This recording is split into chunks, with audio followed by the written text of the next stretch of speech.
சென்னையில் ஒரு அமைதியான பகுதியில் அமைந்திருந்த ஒரு சிறிய அழகான அப்பார்ட்மெண்டின் 4வது மாடியில் ஆரவ் மற்றும் நேகாவின் புதிய வீடு இருந்தது. திருமணமாகி 6 மாதங்களே ஆகியிருந்தன. வெளியிலிருந்து பார்ப்பதற்கு இருவரின் வாழ்க்கையும் மிகவும் பரிபூரணமாக தெரிந்தது. ஆரவ் ஒரு மென்பொருள் கம்பெனியில் பணியாற்றி வந்தான். காலையில் நேரத்திற்கு அலுவலகம் சென்றான். மாலையில் புன்னகையோடு வீடு திரும்புவான். வீட்டில் எப்போதும் மகிழ்ச்சி நிலவ வேண்டும் என்று முயற்சி செய்வான். நேகாவும் நன்கு படித்த விவேகமுள்ள பெண். திருமணத்திற்கு பிறகு அவள் தன் முழு மனதோடு வீட்டை அலங்கரித்தாள். வரவேற்பறையில் வைக்கப்பட்டிருந்த புதிய சோஃபா, பளபளக்கும் டைனிங் டேபிள், பெரிய LED TV, fridge, washing machine மற்றும் பிற விலையுயர்ந்த பொருட்களை பார்த்து வீட்டிற்கு வரும் விருந்தினர்கள் அனைவரும் வாவ், எவ்வளவு அழகான வீட்டை அமைத்திருக்கிறீர்கள் என்று பாராட்டுவார்கள். இதை கேட்கும்போது நேகாவின் முகத்தில் புன்னகை மலரும். ஆரவும் தன் மனைவி புதிய வீட்டில் மகிழ்ச்சியாக இருப்பதை கண்டு சந்தோஷப்பட்டான். ஆனால் இந்த வீட்டின் பிரகாசமே ஒரு நாள் அவர்களின் உறவுக்கு மிகப்பெரிய சோதனையாக மாறும் என்று அவன் நினைக்கவில்லை. வீட்டின் உண்மையான அழகு பொருட்களில் இல்லை, மாறாக அங்கு வாழும் மனிதர்களின் அன்பான நடத்தையில்தான் இருக்கிறது என்று அவன் எப்போதும் நினைத்தான். அதனால் அவன் எந்த பொருளுக்கும் அளவுக்கு அதிகமாக முக்கியத்துவம் கொடுத்ததில்லை. நாள் முழுவதும் உழைத்த களைப்புக்கு பிறகு வீடு திரும்பும்போது 2 அன்பான வார்த்தைகளை கேட்க வேண்டும் என்பது மட்டுமே அவனது எதிர்பார்ப்பாக இருந்தது. தொடக்கத்தில் சில மாதங்கள் இப்படித்தான் கழிந்தன. இருவரும் சேர்ந்து சமைப்பார்கள். சில நேரங்களில் வெளியே சுற்றி பார்க்க செல்வார்கள். விடுமுறை நாட்களில் படம் பார்த்து நேரத்தை கழிப்பார்கள். எல்லாமே இயல்பாகத்தான் இருந்தது. ஆனால் மெல்ல மெல்ல சிறிய விஷயங்கள் அவர்களுக்கிடையே ஒரு விரிசலை உருவாக்க தொடங்கின. அதை அப்போது யாருமே தீவிரமாக எடுத்துக்கொள்ளவில்லை. ஒரு நாள் மாலை அலுவலகத்திலிருந்து திரும்பும்போது பலத்த மழை பெய்ய தொடங்கியது. ஆரவ் எப்படியோ நனைந்து கொண்டே வீட்டிற்கு வந்து சேர்ந்தான். அவன் அவசரமாக காலணிகளை கழற்றிவிட்டு தண்ணீர் குடிப்பதற்காக சமையலறை நோக்கி சென்றான். அப்போது அவனது கால் லேசாக வழுக்கியதால் கையில் இருந்த காஃபி கப் டைனிங் டேபிளின் ஓரத்தில் மோதி கீழே விழுந்தது. கப்பு உடைந்து போனது. சத்தம் கேட்டு நேகா ஓடி வந்தாள். முதலில் அவள் உடைந்த கப்பை பார்த்தாள். பிறகு கோபத்துடன், உங்களால் எந்த பொருளையாவது பத்திரமாக வைத்திருக்க முடியாதா? இந்த முழு செட்டையும் அப்பா வாங்கி தந்தது என்றாள். ஆரவ் எந்த விவாதமும் செய்யாமல் புன்னகையுடன், தவறு நடந்துவிட்டது, புதிதாக வாங்கிவிடலாம் என்றான். ஆனால் நேகாவின் கோபம் அவ்வளவு சீக்கிரம் தணியவில்லை. அவள் நெடுநேரம் அந்த கப்பின் விலையையும் அதன் முக்கியத்துவத்தையும் சுட்டிக்காட்டி கொண்டே இருந்தாள். ஆரவ் அமைதியாக எல்லாவற்றையும் கேட்டுக்கொண்டிருந்தான். முதல் முறை என்பதால் நேகா கோபப்படுகிறாள் என்று அவன் நினைத்தான். எனவே அவன் அந்த பேச்சை அத்துடன் முடித்துக்கொள்ள விரும்பினான். அடுத்த நாள் அவன் ஒரு புதிய கப்பை வாங்கி வந்து எதுவுமே சொல்லாமல் பழைய கப்பு இருந்த இடத்தில் வைத்தான். இனி விஷயம் முடிந்துவிடும் என்று அவன் நம்பினான். ஆனால் நேகா இப்போது ஒவ்வொரு சிறிய விஷயத்திலும் மனிதனை பார்ப்பதற்கு முன்பாக பொருட்களையே பார்க்கிறாள் என்பதை அவன் உணர்ந்தான். இந்த மாற்றம் மிகவும் சிறியதாக தொடங்கியது. ஆனால் நாளுக்கு நாள் மெல்ல மெல்ல பெரிதாகி கொண்டே சென்றது. இதை பற்றி நேகாவிடம் வெளிப்படையாக பேச வேண்டும் என்று ஆரவ் பலமுறை நினைத்தான். ஆனால் பிறகு அவனே அமைதியாகி விடுவான். புதிதாக திருமணமானதால் காலப்போக்கில் எல்லாம் சரியாகிவிடும் என்று அவன் நினைத்தான். அவன் உறவில் சண்டையை அல்ல, நம்பிக்கையை வளர்க்க விரும்பினான். நாட்கள் நகர்ந்தன. ஒரு ஞாயிற்றுக்கிழமை காலையில் ஆரவ் பால்கனியில் இருந்த செடிகளுக்கு தண்ணீர் ஊற்றி கொண்டிருந்தான். திடீரென்று அவனது கால் வழுக்கி தண்ணீர் பூந்தொட்டி கீழே விழுந்து உடைந்தது. சத்தம் கேட்டதும் நேகா மீண்டும் வெளியே வந்தாள். இந்த முறை அவள் உடைந்த பூந்தொட்டியை பார்த்து ஒரு நீண்ட பெருமூச்சு விட்டு, இதுவும் அப்பா அனுப்பியதுதான், உங்களுக்கு எந்த பொருளின் மீதும் அக்கறை இல்லை என்றாள். ஆரவ் அமைதியான குரலில், பூந்தொட்டி தானே உடைந்தது, வேறொன்று வாங்கிவிடலாம் என்றான். ஆனால் நேகாவின் பதில் அதேதான். உங்களுக்கு சொல்வது சுலபம், எனக்கு அப்படி இல்லை. அன்றுதான் முதல் முறையாக அவளது வார்த்தைகள் ஆரவை மிகவும் காயப்படுத்தின. ஒவ்வொரு சம்பவத்திற்கு பிறகும் இது அப்பா கொடுத்தது என்ற ஒரே விஷயம் திரும்ப திரும்ப சொல்லப்படுவதை அவன் உணர்ந்தான். சில நாட்களுக்கு பிறகு கார் பார்க்கிங்கில் யாரோ காரில் லேசாக உரசி கீறல் ஏற்படுத்தி இருந்தனர். ஆரவ் தானே சென்று அதை பாலிஷ் செய்து சரி செய்தான். ஆனால் நேகாவிற்கு இது தெரிந்தபோது அவள் மீண்டும் அதையேதான் சொன்னாள். இந்த காரும் அப்பா கொடுத்ததுதான், கொஞ்சம் கவனமாக வைத்திருக்க கூடாதா? கார் நின்று கொண்டிருந்ததாகவும் தவறு தன் மீது இல்லை என்றும் ஆரவ் புரிய வைக்க முயன்றான். ஆனால் நேகா அதை கேட்பதற்கு பதிலாக தன் பேச்சையை திரும்ப திரும்ப சொன்னாள். அன்று இரவு ஆரவ் நெடுநேரம் தூங்காமல் விழித்திருந்தான். விஷயம் இப்போது பொருட்களை பற்றியதல்ல, எண்ணத்தை பற்றியது என்பதை அவன் முதல் முறையாக உணர்ந்தான். சரியான நேரம் வரும்போது நேகாவிடம் மிகவும் அமைதியாக இதை பற்றி பேச வேண்டும் என்று அவன் முடிவு செய்தான்.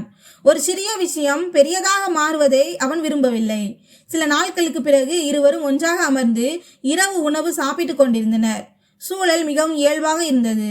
அப்போது ஆரவ் மெதுவாக, நேகா, ஒரு விஷயம் கேட்கவா என்றான். நேகா புன்னகையுடன் தலையசைத்தாள். ஆரவ் கேட்டான், எப்போதாவது ஒரு பொருள் பாழாகிவிட்டால் அதனால் உறவும் பாழாகிவிட வேண்டுமா என்று கேட்டான். நேகா யோசிக்காமல் உடனே, பொருட்கள் கஷ்டப்பட்டு உழைத்த பணத்தில் வருகின்றன, அதனால் அதன் மதிப்பை நாம் உணர வேண்டும் என்று பதிலளித்தாள். அதற்கு ஆரவ், நிச்சயமாக உணர வேண்டும், ஆனால் மனிதர்களின் மரியாதையை விடவா? அது அதைவிட பெரியது இல்லையா என்றான். நேகா அதை அலட்சியமாக எடுத்துக்கொண்டு, நீங்கள் வீணாக யோசிக்கிறீர்கள், நான் பொருட்களை கவனமாக பார்த்து கொள்ள மட்டுமே சொல்கிறேன் என்றாள். ஆரவ் புன்னகைத்தான். ஆனால் அவனது மனதின் பாரம் குறையவில்லை. நேகா தன் பேச்சை கேட்கிறாளே தவிர புரிந்து கொள்ளவில்லை என்பதை அவன் உணர்ந்தான். அவன் மீண்டும் ஒருபோதும் அந்த விஷயத்தை எடுக்கவில்லை. அவன் தினமும் எப்போதும் போல அலுவலகம் சென்றான். வீட்டிற்கு திரும்பினான். எந்த விஷயத்திலும் சண்டை வரக்கூடாது என்று முயன்றான். ஆனால் சரியான நேரத்தில் எதுவும் மாறாவிட்டால் ஒரு நாள் இந்த சிறிய விஷயங்களே மிக பெரியதாகிவிடும் என்று அவனுக்குள் தோன்றத் தொடங்கியது. அவன் இன்னும் நம்பிக்கையை இழக்கவில்லை. அன்பால் எதையும் மாற்ற முடியும் என்று அவன் நம்பினான்.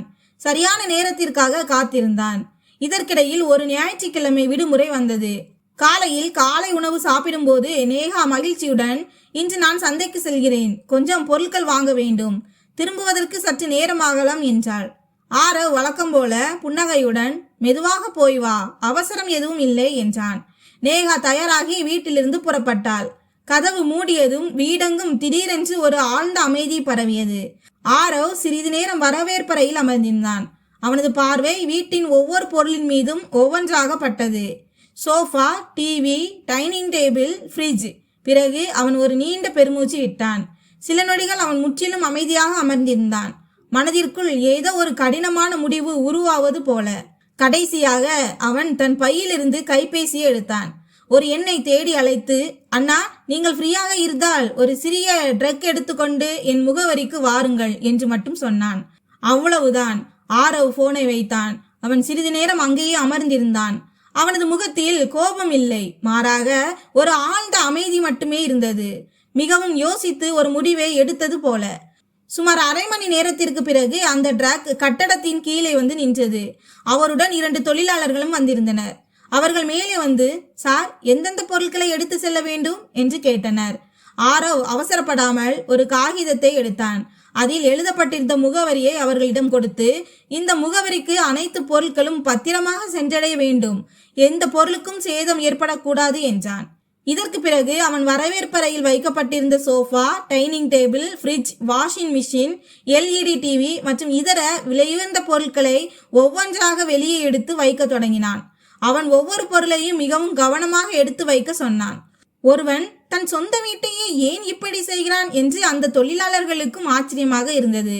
ஆனால் அவர்கள் எந்த கேள்வியும் கேட்கவில்லை. ஆரவின் மனதில் ஒரே ஒரு விஷயம் மட்டுமே இருந்தது.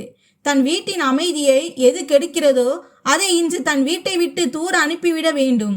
அவனுக்கு பொருட்களின் மதிப்பு முக்கியமில்லை, உறவின் மதிப்பே பெரிதாக இருந்தது. அதே கட்டடத்தில் எதிர் வீட்டில் இருக்கும் கல்பனா ஆண்டி பால்கனியிலிருந்து இதையெல்லாம் பார்த்து கொண்டிருந்தார்.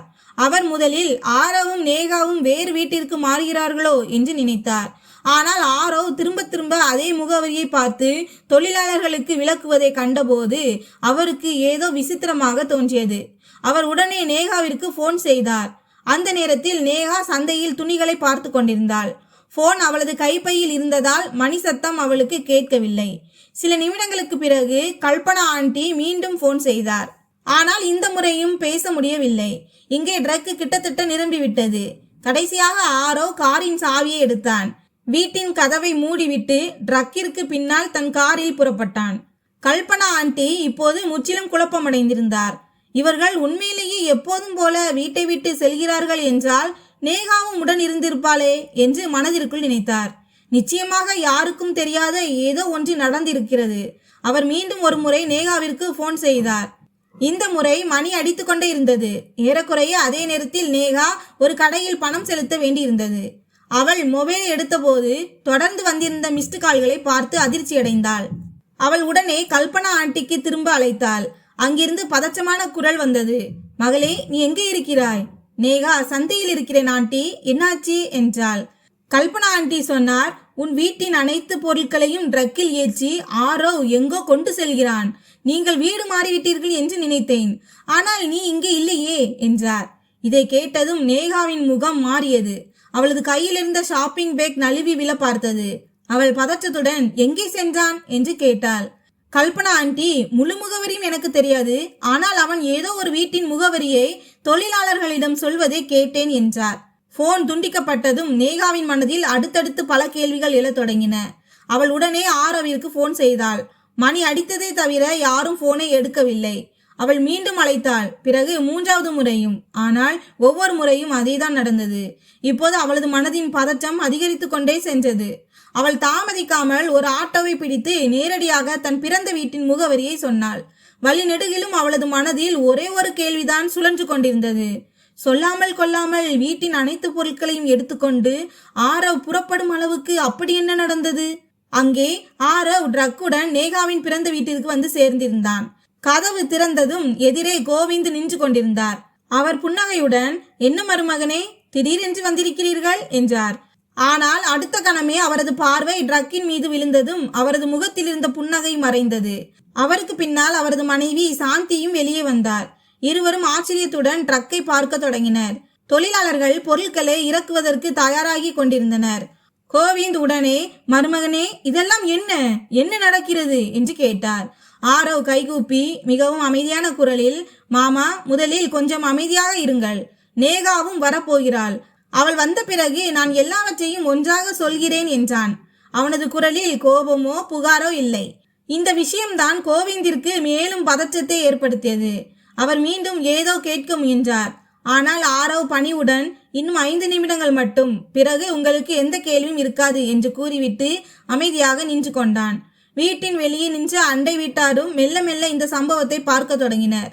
சிறிது நேரத்திற்கு பிறகு ஒரு ஆட்டோ வேகமாக வீட்டின் முன்னே வந்து நின்றது.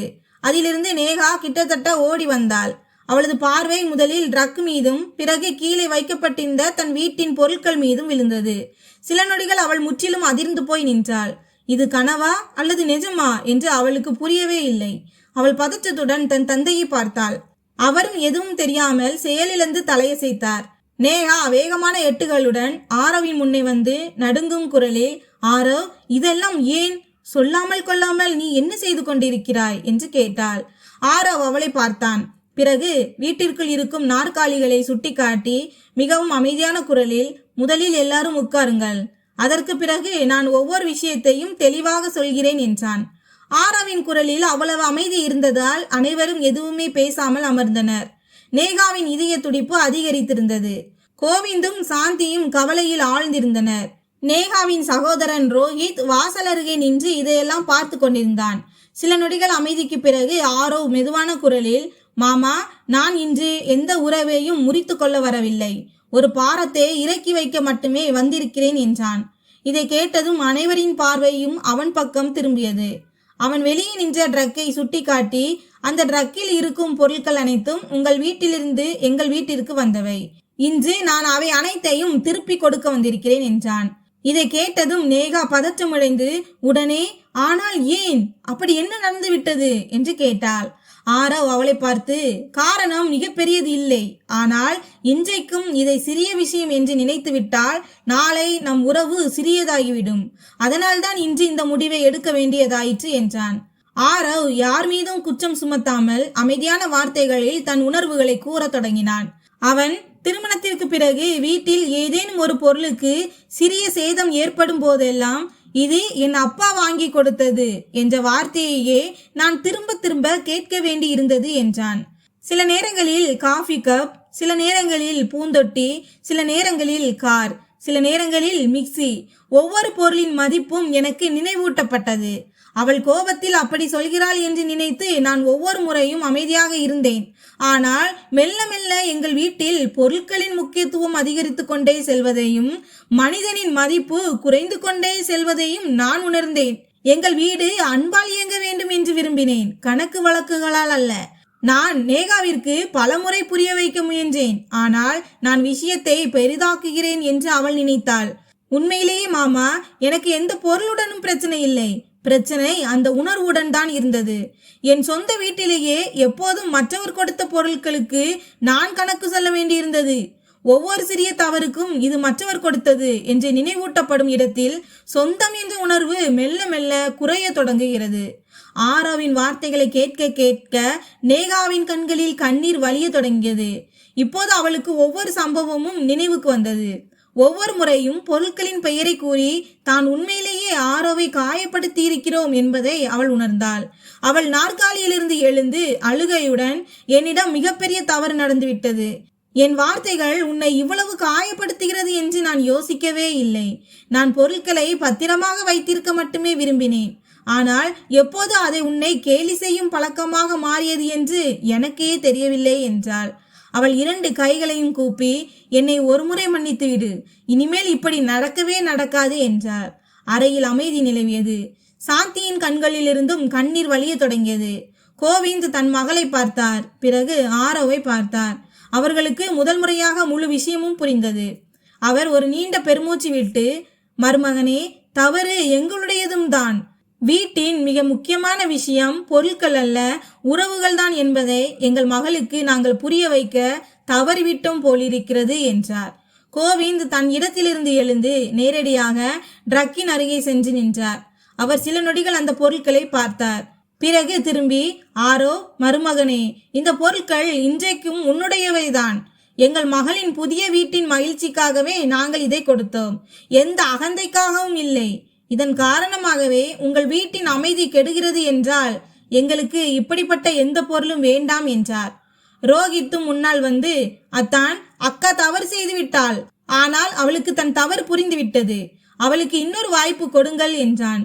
சாந்தியும் நேகாவின் கையை பிடித்து கொண்டு, மகளே, திருமணத்திற்கு பிறகு கணவனும் மனைவியும் ஒரு குழு போன்றவர்கள். அங்கே என்னுடையது உன்னுடையது என்ற பாகுபாடு இருக்கக்கூடாது. நீ ஒவ்வொரு விஷயத்திலும் பிறந்த வீட்டின் பெயரை கொண்டு வந்தால் உன் சொந்த வீட்டை ஒருபோதும் முழுமையாக நீ சொந்தமாக்கி கொள்ள முடியாது என்றார்.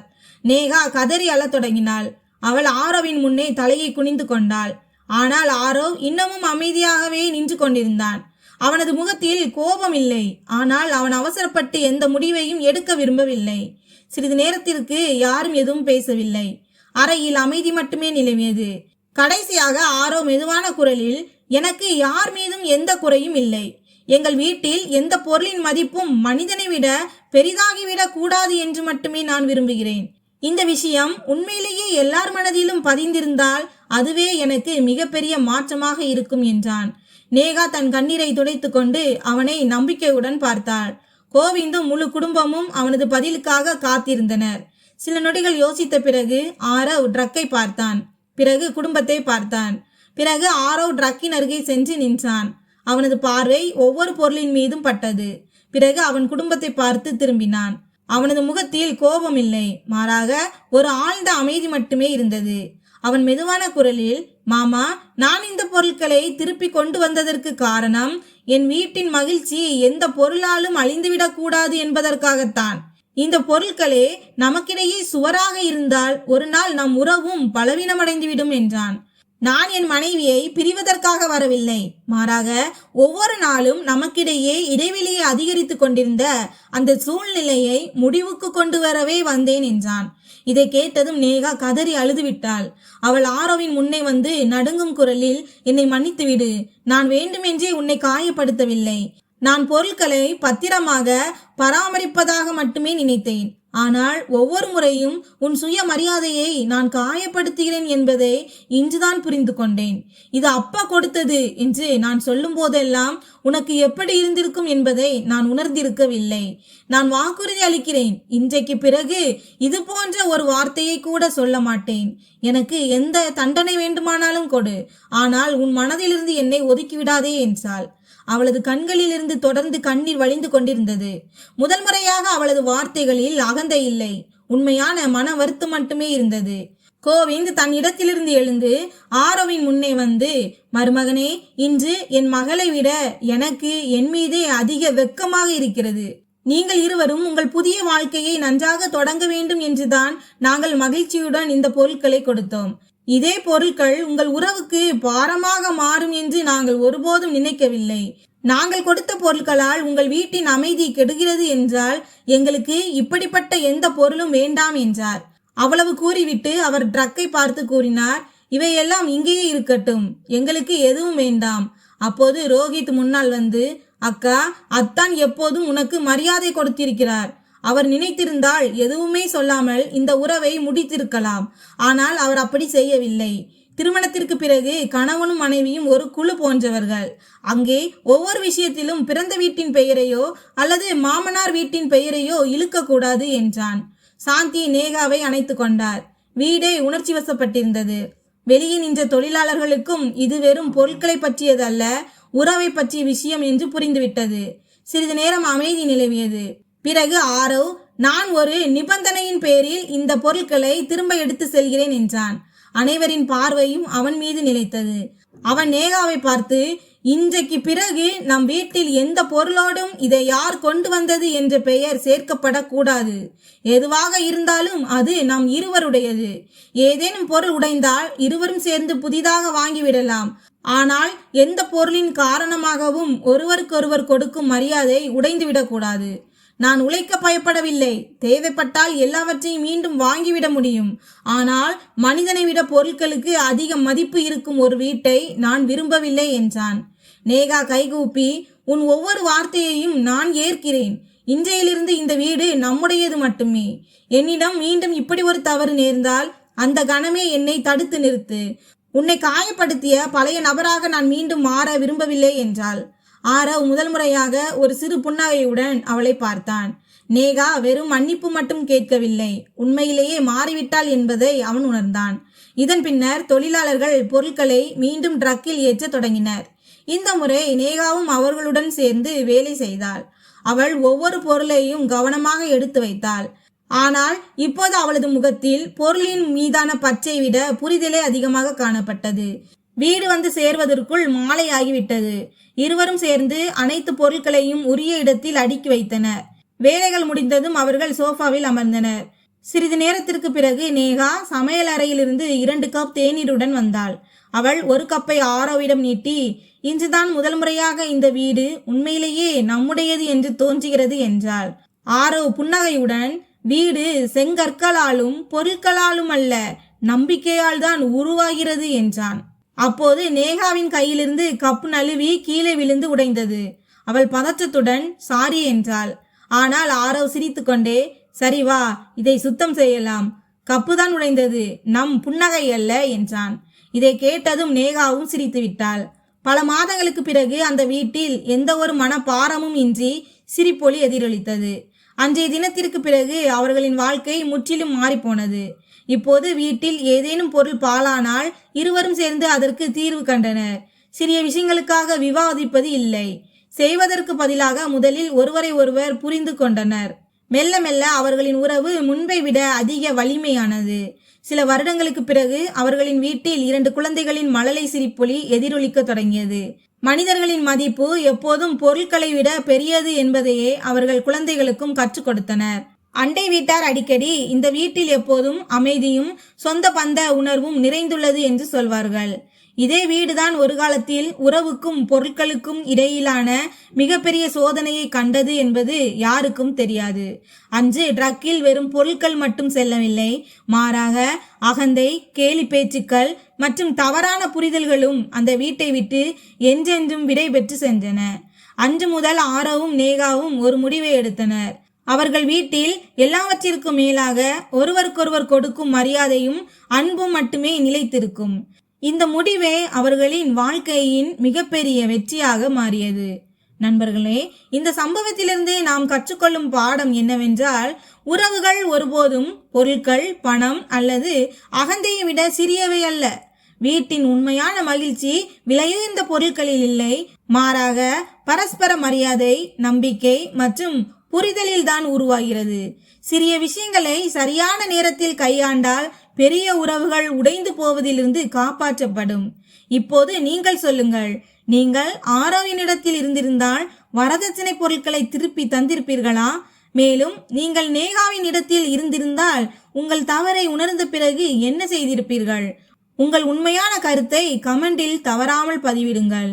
இந்த கதையை கூறுவதன் நோக்கம் யாரையாவது காயப்படுத்துவது அல்ல, மாறாக உறவுகளின் முக்கியத்துவத்தையும் பரஸ்பர மரியாதையையும் பற்றிய செய்தியை தருவதே ஆகும். நாமும் நம் வாழ்க்கையில் இதுபோன்ற தவறுகளை தவிர்க்க முடியும். இந்த கதை உங்கள் மனதை தொட்டிருந்தால் வீடியோவை லைக் செய்யுங்கள், சேனலை சப்ஸ்கிரைப் செய்யுங்கள். மேலும் உங்கள் நண்பர்கள் மற்றும் குடும்பத்தினருடன் பகிருங்கள். அடுத்த ஒரு மனதை தொடும் கதையில் சந்திப்போம். நன்றி.